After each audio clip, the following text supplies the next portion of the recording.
I recently went to my favorite bookstore and I found some very cool stuff. My best find wasn't even at that bookstore. I happened to go across the street to an antique mall. For some reason, they had one of my best finds. So let's talk about that one first. I picked up the entire Gap Cycle by Stephen Donaldson. The Gap into Conflict, Real Story. The Gap into Vision, Forbidden Knowledge. The Gap into Power, A Dark and Hungry God Arises. And these are all first edition, first printing. The Gap into Madness, Chaos and Order. And The Gap into Ruin, The Day All Gods Die. Now, those are some of the most epic titles for books I have ever heard. And beyond knowing that it is science fiction, I know nothing of the series. I looked it up and the premise is it's an epic work set in the future where humans have pushed far out into space in the name of commerce. The series follows two concurrent story arcs. The first concerns an ensign in the United Mining Company's police, Morn Highland, who is attempting to stay alive after being captured by a marauder named Angus Thermopyle. The second follows the fate of three people who are affected by the Byzantine political maneuverings of the head of the UMCP, Warden Dios, as he attempts to thwart the machinations of his boss, the CEO of United Mining Companies itself, Holt Fassner. That sounds kind of generic, and then you read that the series is Donaldson's loose retelling of Wagner's Ring Cycle, and I was like, wait a second, what? So I look up the Ring Cycle, and it's a cycle of 4 dramatic language epic music dramas composed by Richard Wagner. And the whole story behind it is it's an epic about a magical ring that gives you incredible power, and it is fought over by a lot of people, which sounds nothing like The Lord of the Rings. I found it funny. I was reading this and I was like, wait a second, why does this sound like The Lord of the Rings? And then I look up what Tolkien had to say, and he was like, oh, they're nothing alike. The only thing they have in common is both have a gold ring. And it's like, bro, are you kidding me? The further you look into it, I'm like, you just see more and more links between the two, but that's not what we're talking about. We're talking about Stephen Donaldson. I really need to get to reading Stephen Donaldson, and now I don't know if I'm going to read his science fiction first or his fantasy first. I'm actually leaning toward the science fiction. Y'all let me know in the comments which one I should start with. I have the first 2 chronicles of Thomas Covenant, and I have the entire Gap Cycle. You know the worst part about this? I sold a lot of books, like a lot of books, and they gave me a fair amount of money, and I ended up leaving the bookstore spending only $11. And then I find this stuff as I'm walking back to my car. It's ridiculous. It's not fair. I was trying to ball on a budget, and I ended up finding this cool stuff. I still didn't pay a lot for it, but spent more than I wanted to. This next one I found blew me away. It's just sitting on the shelf, and look, you can't even tell what it is at first glance unless you know what that symbol means. This is a special edition of Blades in the Dark. It's got 2 little ribbons, and you know, Blades in the Dark is a tabletop RPG that I've been wanting to play for a very long time, and I really just haven't had the time or motivation. And it's a little more motivating to play something once you have a special edition of the book. So I might give this a spin sometime soon. There's a couple of Let's Play podcasts I enjoy that have played Blades in the Dark. So I'm going to give those a listen, kind of see how it's ran. I think this could be a lot of fun. I think Blades in the Dark is a little easier to run online too, from what I can remember. So that would be cool. Yeah, I couldn't believe it. Found this special edition for like $12. Super hyped. Recently, I got my wife to read the Travis McGee novels. She read the first 2. And in my wrap up I just did for August, I just wouldn't shut up about Travis McGee. And when we went to the bookstore, that was one of the first things my wife asked about. She's like, where are the Travis McGee books? So we went to the hardcovers first just to see what was there. You know, I would love to find like a hardcover copy of Condominium or something. But what we did find was first edition, first printing of The Lonely Silver Rain and a first edition, first printing of The Green Ripper. And these are later. These are like book 17 and book 20 or something. But it's really cool. I can't believe I found them, and I'm super excited to just have some more Travis McGee novels. I'm slowly collecting them all. I really enjoy the audiobooks.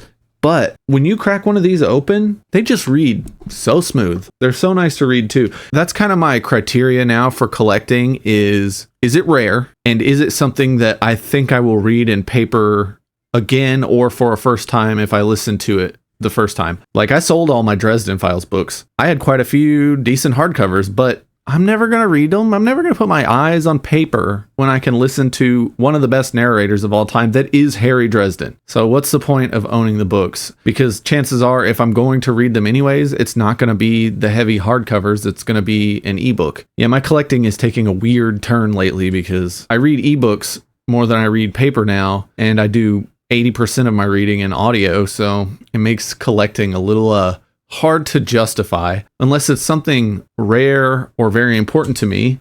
And this next book checks both boxes. That is This Mortal Mountain, Volume 3, in the Collected Stories of Roger Zelazny. I showed off the first one in my last book haul and said they had some more at the store, and I was hoping that they would still be around. They were still around. So I picked this one up, and I really need to find number 2 now because I have 1 and 3 in hardcover, and I'm just so hyped to own these. And the best thing is there's articles at the end. I mean, any SFA press is just something special. I say that every time. I'm never going to get over it. The fact that these come with a collection of all of Zelazny's stories, a word from the editors, articles at the end, little curiosities. One of these, I don't remember which one it is. I think it might be like book 5 or book 6, has an article in it that is Zelazny telling you how he writes, like kind of trying to help the reader become a better writer. And it's like a glimpse into how he wrote. And I love that stuff. That's one of my favorite things to read is writers talking about their process and writers giving advice for writing. It's the best way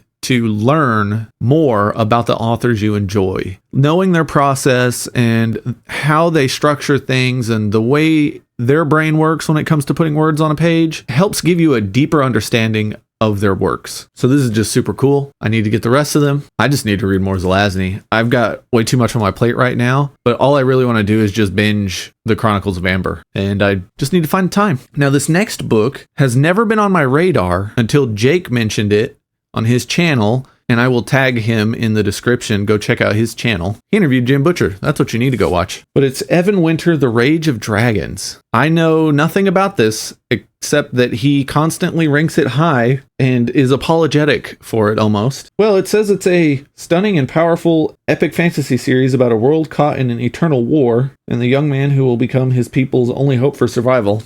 Okay, that sounds really, really cool. Also, I'm not the biggest fan of graphic design covers where it's just a bunch of crap slapped on there instead of like traditional fantasy art, but I really like this. And I like this because the shield is cool and all that, but in the background, I don't know if you can see it very well. I'll try to zoom in. It's like a wall of carved stone, and it looks really, really cool. Maybe I'll get to this sooner than later. I know I have the audio book, and I picked this up because it was a first edition, first printing, and it was in amazing shape. This last one, I have been meaning to read for quite a few years now, and I didn't for 2 reasons. 1, I don't know if I like the audio book. I've tried samples of it, and 2, I could never find a good copy.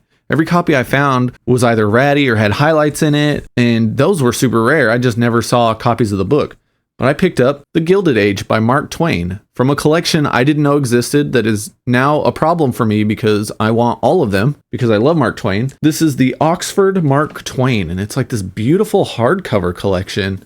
Also, this thing is a tome. Like, I'm really hoping there's more to this than just the book. I don't remember the book being this long. I think one of the reasons it takes up so many pages, which that's perfectly fine with me, is it's a facsimile of the original printing.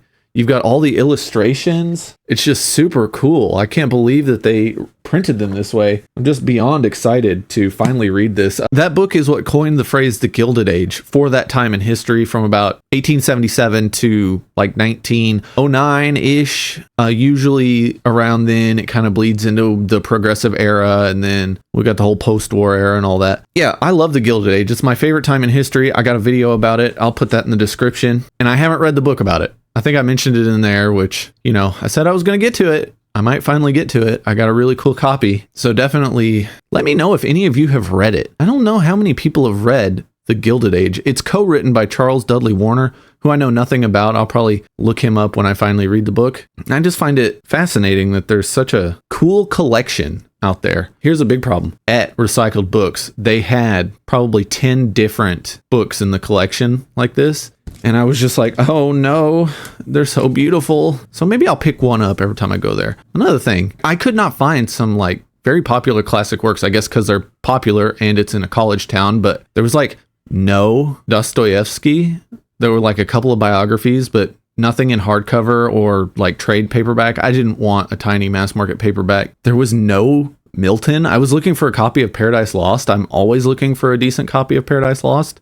Just nothing. There was a few others too, and I'm like, what why aren't these here? I don't get it. Also, I picked up something very, very cool for my tabletop RPG enjoyment, and that is Seekers of the Ashen Crown. And this is a D&D 4th edition adventure from 2nd to 5th level, and it is an Eberron adventure, which is what matters. I really want to play some D&D 4th edition, and I especially want to play Eberron in 4th edition. I think it fits perfect. Eberron is a very pulpy noir setting, and the way 4th edition works, you just are default a hero. At level 1, you are just so far above the average person already that heroic adventures start right away. And what better way to utilize such a design in a game system than to just play a pulpy noir hero? This was a pretty good book haul. I am very pleased with it. One of the things I really enjoyed was just meandering around from shelf to shelf with my wife, and we were both hunting for the same thing, which is always fun. I'm so hyped about the Travis McGee novels.